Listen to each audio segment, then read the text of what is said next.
Oh, hello there.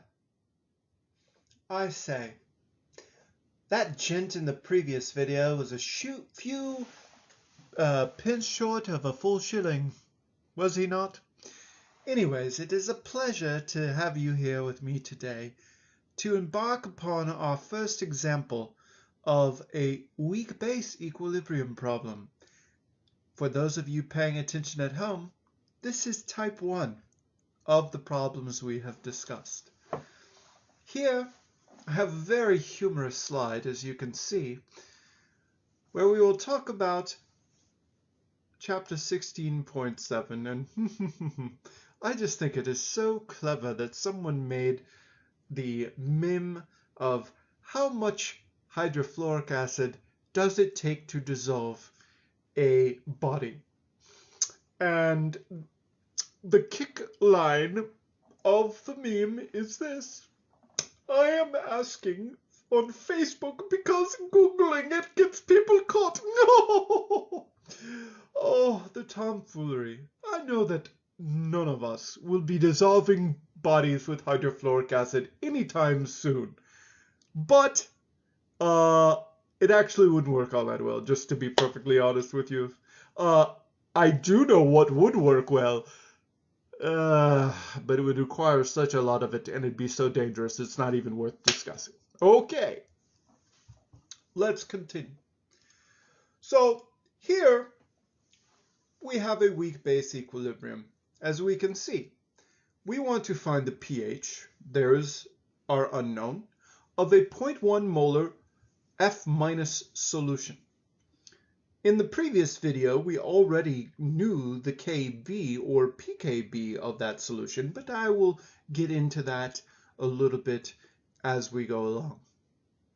So, the pH of a 0.1 molar F- solution must be solved via an equilibrium icebox, and we can see the weak base equilibrium equation on our screen. That is F- plus H2O yields HF plus OH-. Initially, of course, we start with a 0.1 molar solution, and the F- has not yet stolen any protons from water or any hydrogens from water, as to use a different vocabulary. And thus our initial concentrations of HF and OH- are 0 molar apiece. Obviously, we have a change, which, like iceboxes in chapter 15, will involve our lovely companion X. F- will lose a little bit of something, and HF and OH- will gain that equivalent amount of something. All the stoichiometries are 1-to-1, so it is a fairly simple X relationship. Obviously, when we establish equilibrium, we get 0.1 minus X, and at equilibrium is 0.1 minus X, and 0 plus X is X, and 0 plus X is X. Okay, so those are our equilibrium concentrations. We know the Kb, from which would normally be given to us, and there it is, 1.58 times 10 to the minus 11th. We might also give you a pKb, which is 10.8, and I could find the Kb of 10 to the negative 10.8. Remember, you always have to convert to the equilibrium constant from the pKb in order to do this calculation. The most common mistake I see in these types of problems is setting x squared over 0.1 minus x to the pKb of 10.8 rather than calculating the Kb of 1.58 times 10 to the minus 11th. Always use the Kb or Ka, not the pKb or pKa in these types of equations. So obviously we know how to solve an equation like we see here. We say, okay, there's our equation. I am now going to do an assumption. Assume X is negligible, just like we talked about in a previous chapter. That reduces the equation to the one we see in the blue box here. And we can then solve for X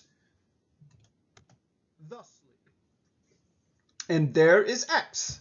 So if X is our concentration of OH minus, we want to check our assumption. And X divided by 0.1, our initial concentration, is 0.0013%, which is less than 5%. So our assumption is just dandy. And we know our equilibrium concentrations of our different species. Notice that F minus still has an equilibrium concentration of 0.1 because 0.1 minus 1.26 times 10 to the minus 6 is still basically 0.1. So then we can find the pH by taking X and calculating the pOH, because X is, remember, the concentration of OH minus, and thus the pOH is negative log of that concentration, which gives us a pOH of 5.9. Calculating the pH from that number gives us a pH of 8.1. And there you have it. That's easy peasy, right?